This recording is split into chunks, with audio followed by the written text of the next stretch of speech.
Hello and welcome to Channel Sport on Sunday. Another edition, another refreshing edition for you. Where do we start? Yeah, we have a coach now.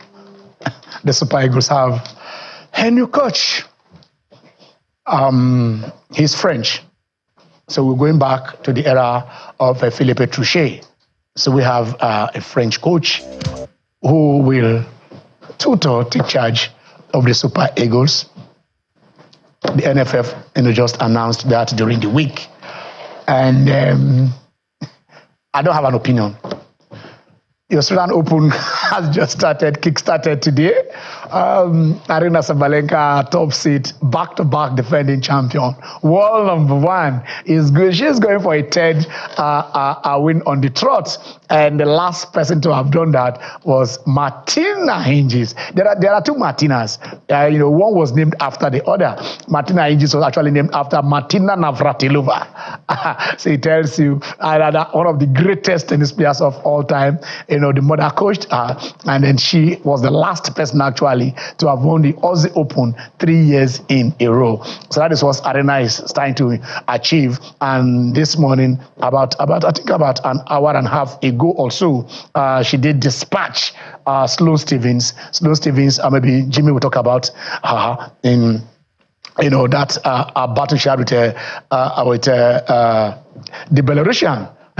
Some years back, and a former US Open champion. So herself, she's Aryna is the top seed now, and also for the male, we have Jannik Sinner. Jannik Sinner is up there. A lot of controversy surrounding him, but he's the defending champion. Both of them are actually the US champions, the Australian defending champions, the world number one. Well, let's see. But one man is also there, and the man is saying, I want to win number 25. If Serena couldn't do it to Margaret Court, I can do it. And then, but coincidentally, Margaret Court is the only person that has won more Aussie Open than the Joker, Djokovic. Because Djokovic has 10. I will show you the list. The next person, Federer and Emerson, those who have 6. But then Margaret Court has 11. So if Djokovic can win this, which is the field is strong because we're talking about Jannik Sinner, we're talking about Carlos Alcaraz. By the time we're coming on, Alexander Zverev is already there. So a lot of the young Turks who are gunning for that title are waiting to do that. Exciting, the first Grand Slam of the year. Let's see what is going to go. But my guys will do justice to that particular story. The NPFL is midway now. 19 games played, 19 games to go. That tells you that just one more because of the 90 of 190 first half game, 189 has been played. Just on our standing before the season resumes on the 25th of January. So, guy gets set because we'll do a review of what's to expect, where take what this season has looked like. It started on a very great note. We hope a level playing field where the referees do not come with magical last second penalties. Some adding 13 to 11 minutes into games. It's all over. We put that behind us. And if you misbehave, if you do not go according to the ethics and tenets of the game, then the big hammer comes upon you. They send you out, and then have guys who want to say that when you are there, you are not just an arbiter, but you are an impartial arbiter. So that's the thing. The FA Cup, I think that they say it's the oldest tournament in the world, is ongoing. And today, it will be somewhere in London, the former, Titans in the league. Arsenal, former contender. Manchester, former dominance. Okay, they are trying to rediscover their steps. Let's see. But I think Manchester United is the defending champion, so that is a big deal. And then Arteta also has that FA Cup in his cabinet. Probably wants to win it a second time. So we'll look at all that. So basically, is what we are looking at this today. But my guys in the house, and then when we are ready, one or two guests will join us, but they will join us right there on Zoom. And if possible, open the lines. The time is short now, so we try as much as possible to make to do justice to the time we have. We're starting with the guys in the house. Jimmy. A very pleasure to be here. Yeah. A period of Chelle. We hope that, as we have said, Yanuma Chelle, we don't get to the point where we say Kilotunwan Chelle, right? It's that simple. We just hope. Ọpẹ́ kí ló ń ṣẹlẹ̀?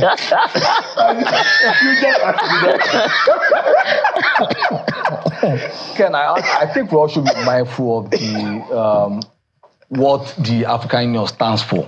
Okay. Freedom of movement. Okay, all over the world. Even for Africans. That is why for the Ghanaian, they are saying Ghana will be visa free for Africans. So I think what should be mindful that's so wonderful. that we don't sound racist, xenophobic. So we have No. But like I said, if you listen to my opening, I did say here that there's a misconception here by everybody. Chelle, I don't know. I don't have to know how to pronounce that name very well. Chelle. Is it Chelle? Chelle. Eric Chelle is a French. absolutely. capped by Mali. He is a French. His father is French. So let us not do all that. His mother is Malian. You understand? So he was, to me, I don't know, I might be wrong or right, but I believe he was signed because he's French, not because he's Malian. So xenophobic is, to me, I'm trying to rule that out for you to look at the other way around. By the time the work permit comes out, we'll know whether he's coming as an European expatriate or as an African. Anyway, his father is going to be paid in dollars, right? Because of course. And then understand what he has 3 nationalities. His father is French. The mother. His mother is Malian. He was born in Cote d'Ivoire. And so he could have represented. He played for the Eagles of Mali. Yeah, you can't use the career. See, understand what? No, if your grandmother.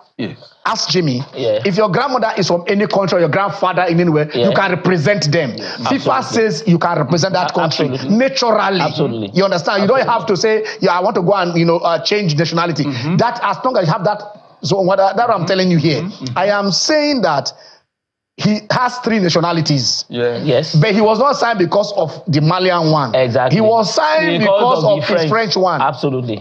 And then we should stop blaming the NFF on this one. For those who are blaming the NFF.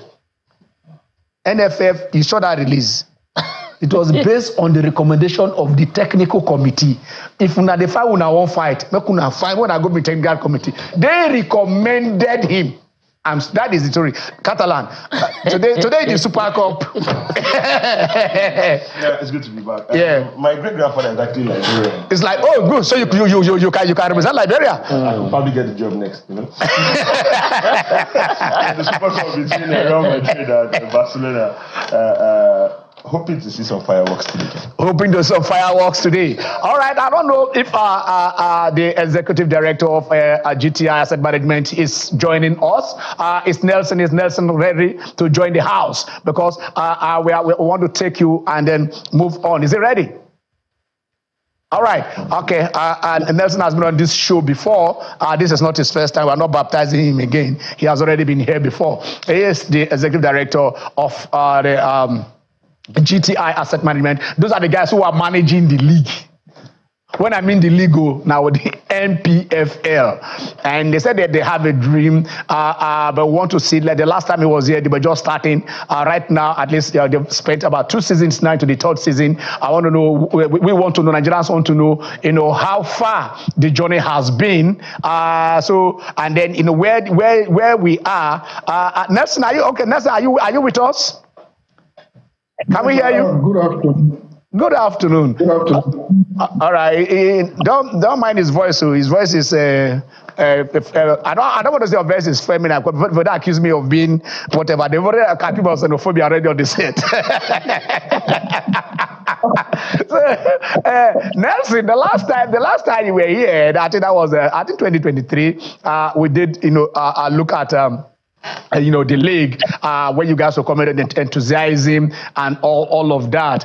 Can you briefly, just as we need the house, let us know how you met the state at which you met the league, the state at which the league is now, and your projections, your immediate projections, and also let us say the long-term projections. Thank you, Ochonogo, and thank you guys there. Good afternoon, viewers out there. Well, it's been a very exciting, thrilling, interesting journey. Well, tough, but we are quite encouraged with what the league has become today. Well, at the time we came in, we felt that, well, the league needed some intervention for us to be able to align it properly. And that was when GTI decided to speak to the managers of the league and the NFF, and at the end of the day, after much deliberations, it was agreed, and a strategic partnership deal was struck, and we intervened in trying to reposition the league.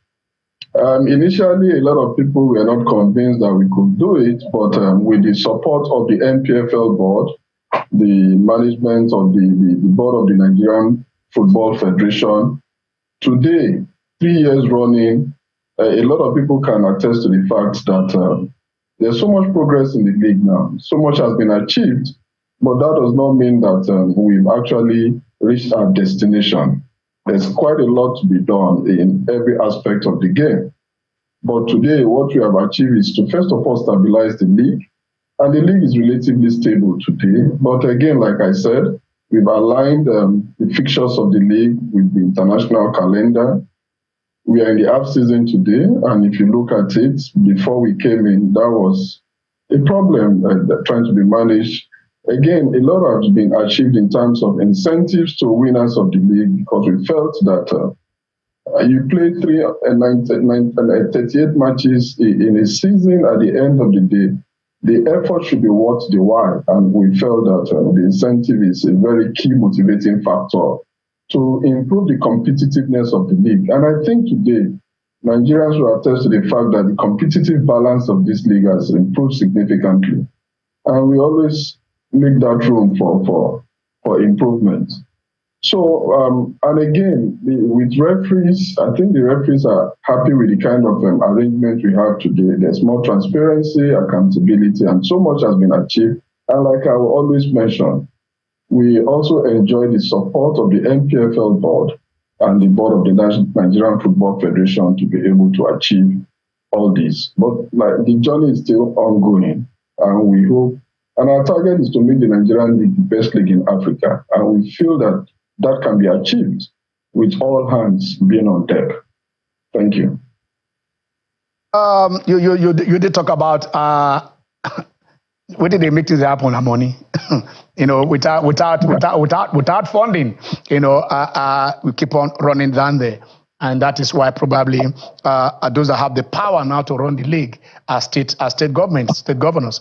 But let me just take you, ask one simple question. I remember when you guys started, you started with about maybe sharing about 40 million or so. Please correct me if I'm wrong.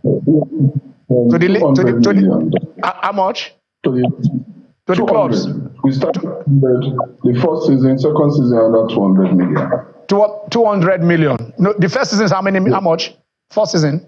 200 million. No, how much was given to each club? That was about 10 million there. 10 million in the first season. The same, is it 10 million in the second season also, or 20? Second season, 10 million too. 10 million. Okay, but I know that. Okay, you the first season you gave the winner of the league 100 million. First, yes, 100 million. And then 150 million for the second. Second season, yes. Okay. Okay. Is it because probably you guys are not on TV earning whatever it is? That is only the league winners that are getting, are paid at the end of the season. What plans? How soon do you think that it has to be the trickle down, from the first thing, the way we saw the EP and other things, how they share, money that comes in from, from TV and other things and the rest of them all. How soon are you guys ready to do that? So it's not just the 10 million that you guys are giving them, but at the end of the day, based on placement on the league, they should be able to get something. Yes, I think, like I said earlier, we've just started and these projects are in phases. And you agree with me that League of this nation all over the world is a collective effort. A lot of partners coming on board to grow the value of the league. And as we progress, that aspect you just mentioned is already under consideration. And at the appropriate time, it definitely will be done. Because what we are trying to do is to align our league with what we call international best practice in the world. and the Nigerian league cannot be different. Okay, before I throw it to the questions to my co-presenters here to ask you what is in their mind. You guys have been toying with the idea. I don't know if you started, about trying to sell the shares of the NPFL. I don't know. Have you floated it? You want to float it? I don't understand what. Can you just explain to us what it entails? No, you don't sell the shares. You don't sell the shares of the NPFL. The NPFL is the body managing the league. Okay. But what we have done is that we have the Nigerian Football Fund. Nigerian Football Fund. The specialized fund that a vehicle used for the management of the league, pulling investors' funds to reposition the league. Because from our own perspective, the league is just an asset like any other commercial asset that has capacity to generate revenue. And what we've done is to give Nigerians the opportunity to invest in the league and also benefit from the league when the growth of the league becomes very obvious. But the way the whole arrangement is done, investors are expected to get some returns on their investment. And in the first year, we were able to pay dividend on the Nigerian Football Fund asset. So investors got some dividend the first season. But again, we believe that as the asset begins to grow in value, investors are going to benefit more because it is the investors now that are pulling funds to intervene in trying to reposition the league in such a way that it becomes highly commercially viable. Okay, you have, I don't know, you understand this assets management is, a fund that he's talking about. Probably if you have any question you want to ask. No, but unfortunately, the clubs should even be driving this. But again, and we've said in time past that it took government to come up with a policy that government coming up with a policy that government investment in the banking, in the financial sector should be reduced to a certain threshold. Okay. So that we can have these private driven initiatives in that sector, and we are seeing the benefit. Now, my question now is, he said something about making the league the best in Africa. Yeah. Now, this is the league, we talk about the FA Cup being the oldest competition. This is the league in the 90s, 80s, 90s, we produced like 8 finalists in the Cup Winners' Cup in 10 years. Yeah. And now, for almost 12 years now, we've not even had a team in the semi-final of the continental competition. You said we had a league before they came on board, pre-GTI, where you must give additional minutes till the home team, till they get their goals. And obviously, when you go to the continent, it does not play like that. So what is the timeline for us to ensure that now, okay, this year we have only Yimba still in the continent. So going forward, what is because there has to be a timeline. Yes, it has to be the best league in the world, but if the world in Africa. Okay. Now, if we have the proper structure here, that means we only present the best to the continent. So, what is the timeline? What is the timeline GTI is looking at so that we get the best to represent the country? All right, Nelson is there. Okay, fine. I think he mentioned a very interesting aspect of this project that we are working on. And which is something we always speak about each time we have the opportunity to speak to Nigerians. Once upon a time, if you look at the banking sector was basically governed by majority, most of the banks were owned by the federal government, state governments, and we knew what the banking sector was then. And today, there's been a complete transition to private management and private ownership and management. And today, the Nigerian banks are competing with other global banks in the global economy. And they've done so much that even people looking at the banking sector some 30 years ago would not imagine the kind of progress we have made today. The same thing with football. And that is why we said that we need to align our football with international best practices. And what is international best practice? It's the transition phase we are now moving into. Transition phase where we need to transit our clubs to private ownership and management. We just need to find a way to get the solution to achieve this. We have been working seriously behind the scene. We have a couple of solutions that is going to deliver this result. But again, like I said, that transition is the Nigerian football ecospace, the Nigerian Premier League is going to witness a phenomenal growth within a very short period. In the next 4 or 5 years, the league cannot be the same we are watching today, because by then we strongly believe that transition would have been completed. And with the completion of that transition, a lot of factors will kick in, just like what happened in the banking industry, where you now bring a lot of experts to manage these assets, not only local experts, but even foreign experts, because you are looking at investors now that have invested and they want to get the best out of their investment. Every football Premier League, every Premier League club all over the world, we call it elite sports. At that elite phase, they are not social assets for social activities. They are purely business assets for business activities. And that is the way it runs all over the world, just like the banks have transited from being just social banks to serious business banking activities today. The same thing is going to happen with the football, the NPFL, our football ecosystem, especially at the apex level. At the grassroots level, yes, it is more of social, developmental at that stage. But you must create an elite phase where the young aspiring Nigerians at the lower level can aspire to get to that level, be at their best, and be adequately remunerated. And we can see what is happening to our football today. Because we have not created that space, many of our talents we can't retain locally. The same talent we can't retain are going to other leagues to create that value for those leagues, create the sensation for those leagues, and they are adequately rewarded. So what we are saying now is that it's a matter of urgency, and it's a matter of, I'll call it a national call, also on the part of all of us who are stakeholders in this sports sector, to come together and see how that transition can be a success, because without that transition, what you have just mentioned about our clubs being competitive at the African level, it will not be easy for us to achieve that feat. But if you even look at many of the African teams that are dominating Africa today, take a look at them and look at the kind of management and ownership structure they have in place. You will now understand what I'm talking about, aligning our Premier League clubs and even the Premier League with, along the line, aligning it to international best practice. And once we do that, a lot of things will change positively with proper regulation and supervision. Definitely, in the next 5 years, maximum 7 years, I know Nigerians will have that spirit to excel when we want to excel. When Nigerians are determined to work and want to get results, they get results.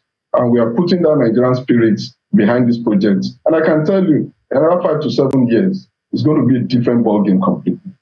Okay, 5 to 7 years, Nelson says. Oh yeah, hold on there. I want to say if we can reach out to the COO of the NPFL, Mr. Davidson Oume. He's been on the roads. He's been on the roads since yesterday anyway. Yeah. I don't know if we can get him. Hello, Davidson. Yeah, Ken, how are you? Beautiful. We've been thinking that we're not going to get you. Are you closer to Uyo now? Yeah, maybe about 40 kilometers to Uyo. Yes. Oh, you're almost there. Okay. We are looking at the mid-season, the NPFL mid-season. I will say, okay, you the COO. Briefly, halftime, almost halftime. 189, one match to go. Briefly, what has been the major challenges in this first half of the league? Well, Ken, thanks for having me on the program. Like you know, or like you have seen, it's been a very positive trajectory in terms of the competitive balance, as one of my friends will want to put it. We've had the right trajectory in terms of visibility of the league. Propel Sports is taking us. Start time is also there. In terms of the quality, in terms of value, in terms of the game itself, I think it's all been very fantastic so far.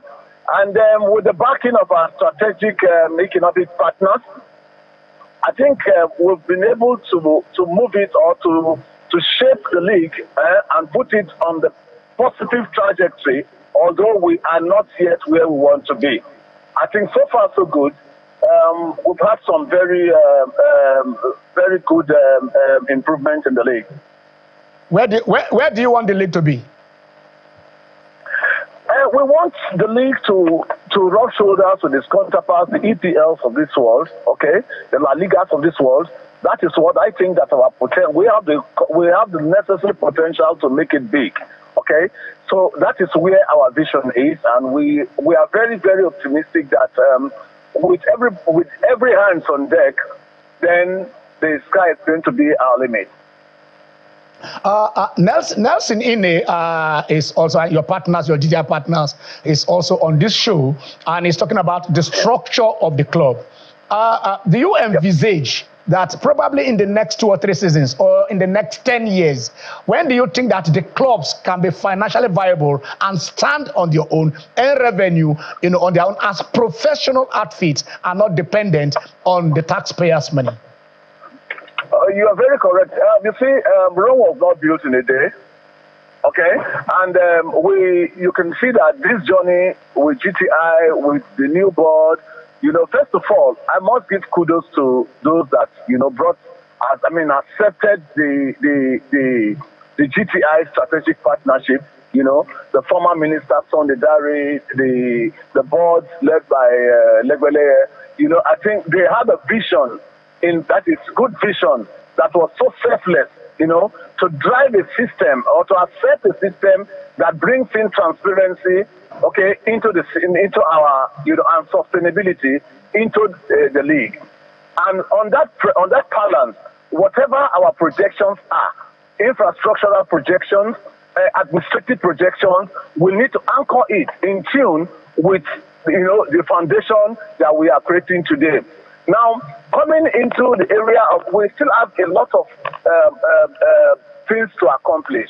We have infrastructural structures to put in place for the teams. Okay, then the administrative structure.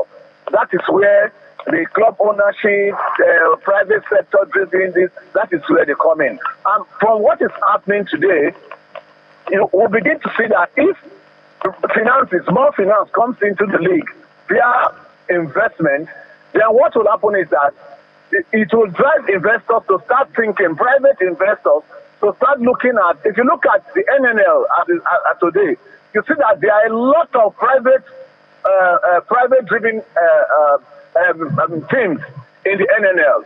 And I am looking at, and I'm envisaging a situation where in the next 2-3 years, it might not be a one blow thing. But I'm looking at the next 2-3 years, we might begin to have a semblance of, the quasi private government ownership for the next 2 years or so. Then, if the positive trajectory continues, then in the next 3 years, we begin to see a dominance of private-owned teams.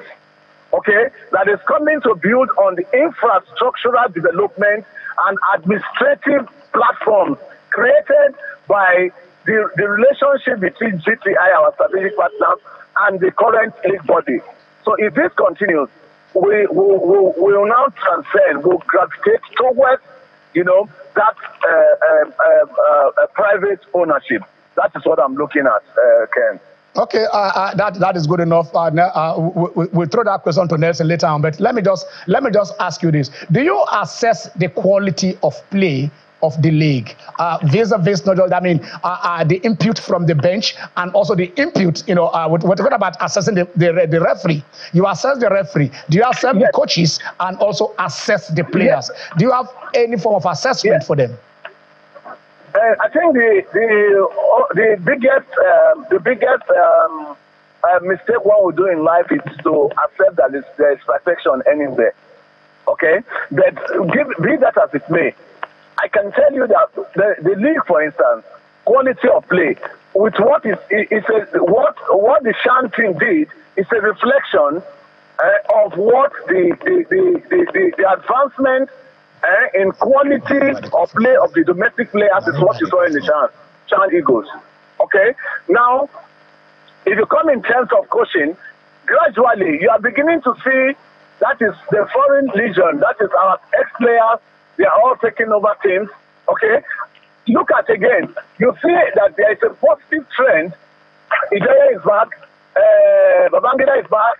We have about 6-7 of our old players that are coming back to the league, which means these guys are coming in with their proficiency, which they are already experienced that the younger ones will learn from. And what does that do? It adds to the value, quality, and training process or mentorship for the new ones. So at the end of the day, you find out that in the next 1-2 seasons, the quality of the league will keep on moving up. And that is, I think that is my projection. And the quality of coaching? And I said it that you can see the likes of Finidi George, you see the likes of Mokashi, you see the like of Amonike coming back. These are prospective national team coaches. Do you understand? And so if they are bringing their wealth of experience into the league, it means that their counterparts, Ogumo, the Rangers coach is there, Ogumo, they are all coming up. You understand? Dogo is there. So we can see that somehow the quality of coaching is being enhanced. And it will now force others to try to enhance their capacity, you understand, to go on coaching courses and things like that. And good thing, the NFF is organized the coaching, is bringing back the coaching seminar and courses back to Nigeria, the captain back to Nigeria very soon. I think the combination of these factors will give us a very, very, very sound technical squad in the domestic league. Okay, before we let you go, since you're on your way to watch Enyimba, what do you see on the continent? We just saw we're talking about how in the past 12 years we've not Africa. It's like one Africa now. You understand? And night and day, we don't see ourselves. We'll have one solitary team. I don't know if Enyimba goes out, and I don't know if we can have 2 teams on the continent by next season in those things. What do you see? What do you project today? What do Enyimba need to do in order to do that? Because they still have to go and play Zamalek after the Egypt we are seeing today. We are seeing other Egypt after that. Yes, I think that if the trend is this, there is the fundamental problem. And that fundamental problem is economics. Okay? Yeah. You say for the past 5-6 years or thereabouts, you see, we've been the best legs in Nigerian league. Every year they move out in pro. Reason is economics. Footballers gravitate towards where there is money. Exactly. Look at the Saudi league today. The Saudi league is not the best in the world. Okay, but you see players from EPL, La Liga, all gravitating, moving towards the Saudi. That is where the money is. Right now, the macroeconomics in Nigeria, that has to do with the value and quality of our domestic currencies, is to a reasonable extent affecting not just the football world. It's also affecting doctors. It's affecting, in fact, journalists. They are also Japari. You understand? So, Don't go there. Don't go there. Don't go there. You understand, Ken? So it's affecting every situation. Okay. So to keep our best legs. If you look at the days when Rangers, Enyimba,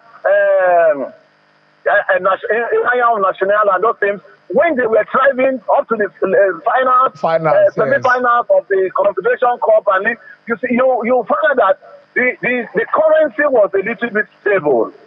You understand? So you could at least lure some of the players to remain. Then now when you have if Cote d'Ivoire is paying $3,000, the first thing a Nigerian player will do is to convert into Naira. And you're getting almost 6 million thereabouts. You understand? Yeah. So that is a very big problem for us. So we need to go it step by step. You understand? Because honestly speaking, there is no way we can retain our best legs. Last season, all the ISO scorers in every cadre of the league, they are out of Nigeria.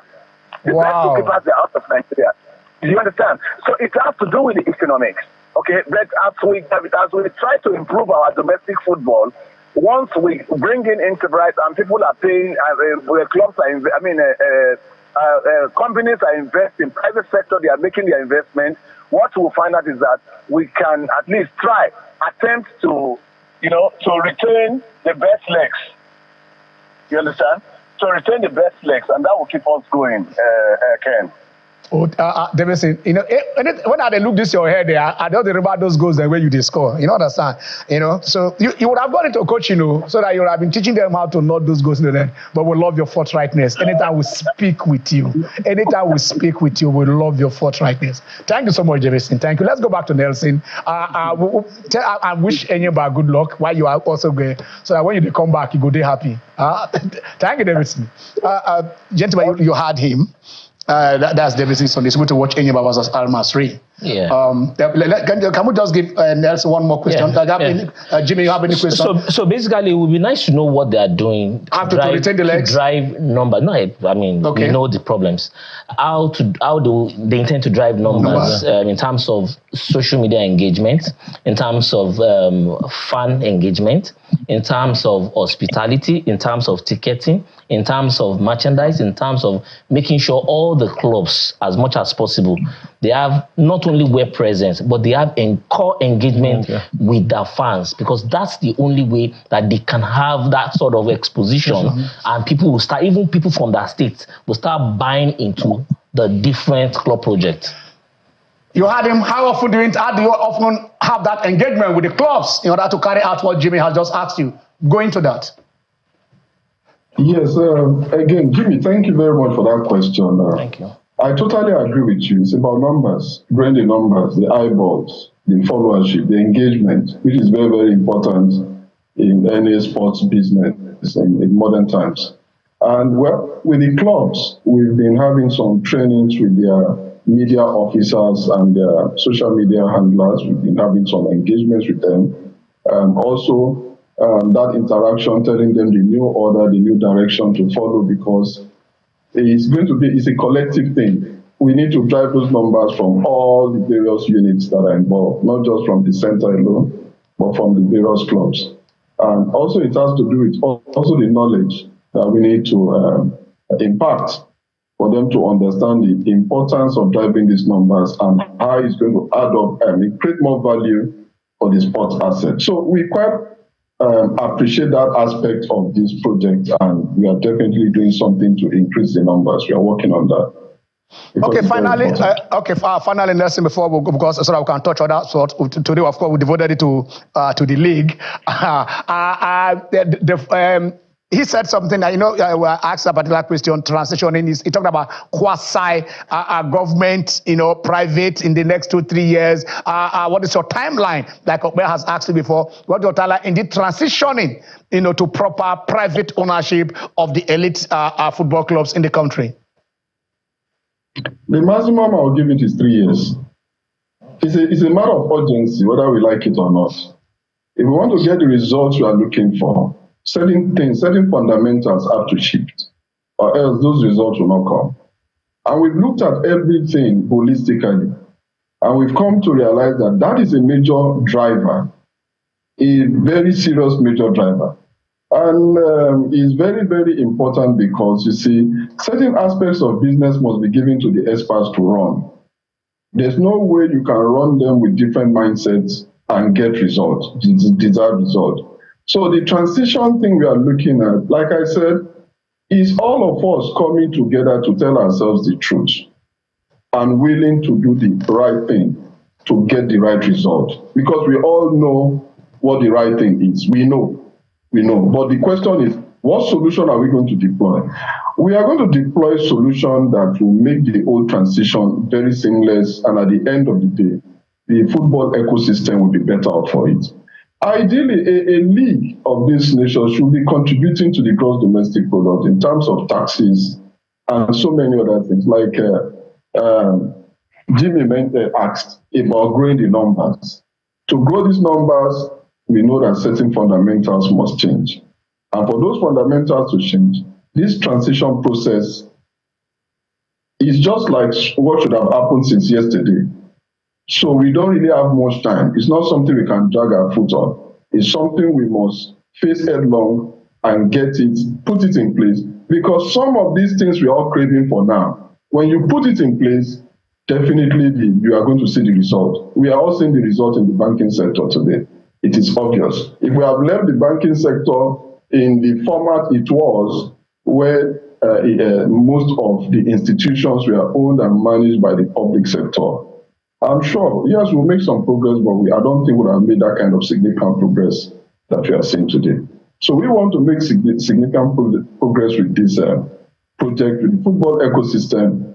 Definitely, we know the right things to do. Then we all should just gravitate towards doing the right thing. We have the numbers.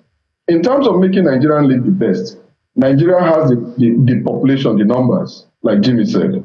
We have the talent, we have the youth. Infrastructures we need to upgrade those infrastructures.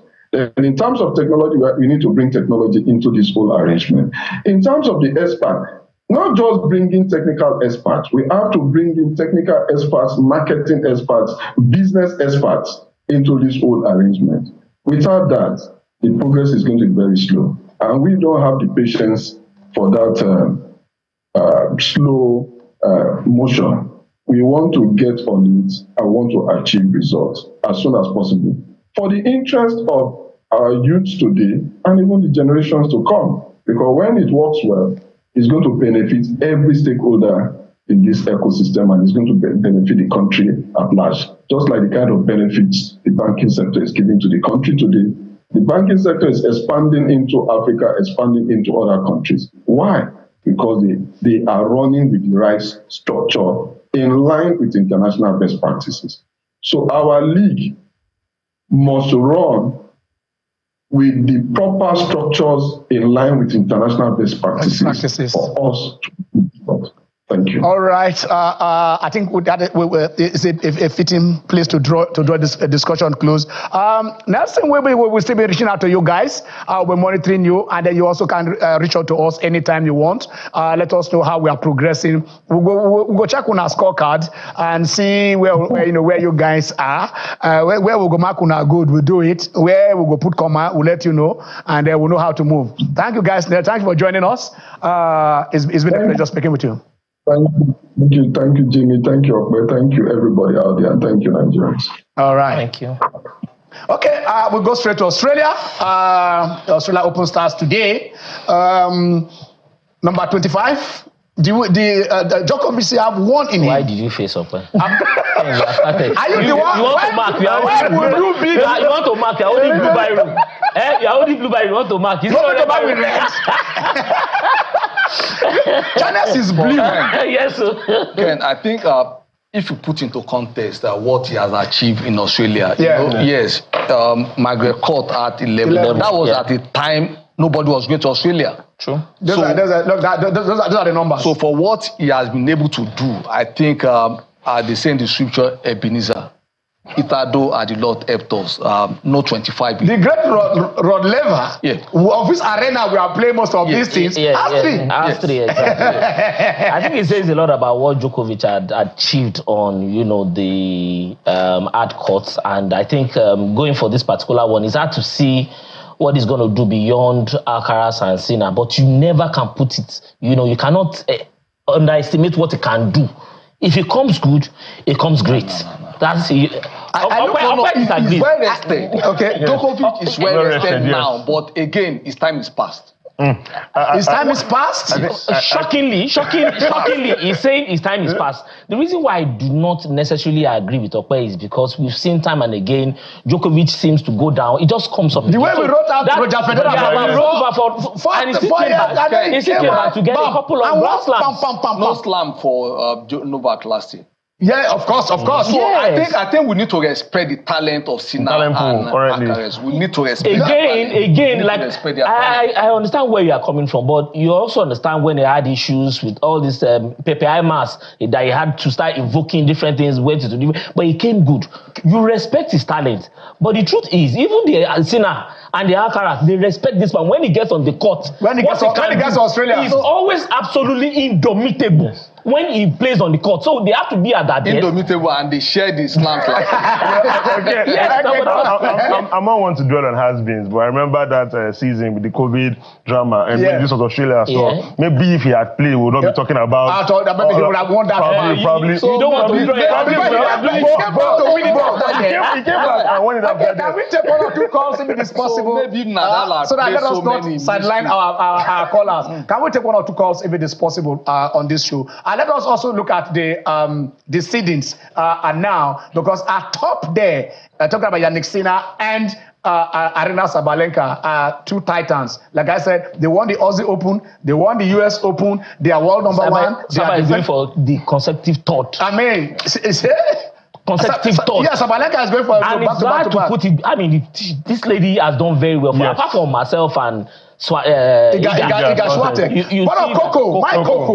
Coco is there, but you know also that she could be inconsistent. She could be. No, but she has come back. She has beaten Swiatek back to back. I think she has back to back. Last year. She won the WTA at the end of season. But, I mean, pocketed there are plenty millions into her pocket. For now, when you look at the skill set, when you look at the indomitability on the court, it has to be Sabalenka first, then Swiatek second. Anyway, Coco and Sabalenka are that's head on to meet at the semi-finals. Exactly. So I wish it, they have separated them to meet in the finals. But then something has to go. Okay, they know that this you've shown us that this is the whatever. We're talking about the seeding, the current seeding for the Aussie Open. Like I said, Sloane Stephens, Azarenka. Yeah. That she has with Victoria Azarenka, the Belarusian, some years back. I don't know. I don't like criticizing players. Because, you're talking about talent. We're just talking about Andy Murray. Andy Murray played 5 finals at the Aussie Open and not winning anyone. Exactly. You can't come that same close. True. And also, I know Roger Federer. Okay, I think we have a Okorafor from Abia State. Our guy. Mazi. The Mazi is on the line. Hello, Mazi. How are you? Yes, Mazi Okorafor from Aruchukwu in Abia State. Good afternoon. From Aruchukwu, not Aaron Diziogo. Okay, go on. Mr. Ken, I want to this issue of Benue State Sports Council talking about 3-point-something million missing.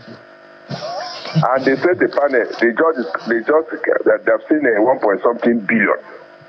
And this money was made for the boys. This money was made to at least facilitate the running of the club in Benue State. Now, why is it so that kind of amount of money have been pumped, and this very particular club to pay the boys their money, allowance, everything will complete. Even the buses, the vehicle they are using there, is nothing to write home about. Why are people behaving this way? Because that is why they say in Nigeria that corruption leads to comfortability. Comfortability leads to corruption. Look at that type of amount. Mazi, that document is an indictment, and those who indicted will have to prove their innocence. I have been trying to listen. I've spoken to 1 or 2 persons that are over there. Some of those persons are accused, say yes, money has been released. But is it up to that tune? There are a lot of processes. You understand? It's like when you hear that a budget has been approved. It's different from release. It's different from what was released. And when they are releasing it is trickle down policy. From one office, it is not what started from the top that we got to the bottom. I don't talk with my own talk. What we do is... Yeah, go on, Mazi. Yeah, go on. Mr. Ken, what happens to Nigerian issue now? Yeah. This is our coach, Mali. He's a French. Mali. I'm going to say by the 25th of this month. Listen, by the 25th of this month, they will pull out from ECOWAS country. And Nigeria still went back to bring a Malian. He's not a Malian. He's a French. It's not contradiction. They are still in the African Union. They are still in the African Union. They pull out of ECOWAS, but they are still in African Union. The man is from France. His father is French. His mother is Malian. You understand? Yeah, he is. Chelle. Now, it's the $25 billion they say they are paying. Why did Mr. Ken? Yes. The $25 billion they are paying. Why didn't they pay Iguavonso's kind of amount? Okay, we'll ask that question. The spirit of contract is what you negotiate. Yes. I don't know. Can't they use money and train Nigerian coaches that pay 600 to go abroad and then come by 6 months or 8 months and invest, of course. I'm talking about investment. Instead of investing in just matches, in tournament, why don't you invest in the development of the coaches? Thank you. Thank you, Mazi. Thank you, Mazi. I ask and it shall be given. If a Nigerian coach is not asking for 25 million, so why should he be paid 25 million? No. No, Ken. You are also into human resources. Understand one thing. You see, when you scale a job, there is a salary that comes with it. That this is the benchmark for so and so. It is not based on color or based on no. It is qualification. What do you mean you disagree? I disagree. How? No. Let's understand this. You are signing a contract. You are a professional, Ken. You are not a civil servant where you get the pay cadre. You what level 17 step 7, 14 step 7 gets is what everybody gets. You are a professional coach. You sign your contract with your team of advisors. So if you go there asking for 2 million because it's your fatherland or your motherland, so be it. Okay. All our friends. Always around. Well, let's hear you. Yeah, go on. Yeah, thank you. Thanks for picking my call. Yes.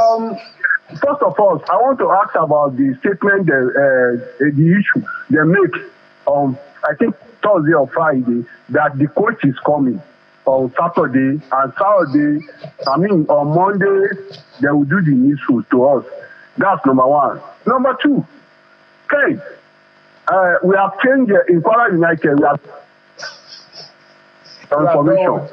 Bashiru is the one that there before, so we change it to the Ayo something. I will give you that detail when I call you. Okay. All right. So because of you, we must interview Kwara United. I must talk about Kwara United. Let me just and Chelsea. That is it. What do you want to happen today about the Man U and Arsenal? How does that your business? How is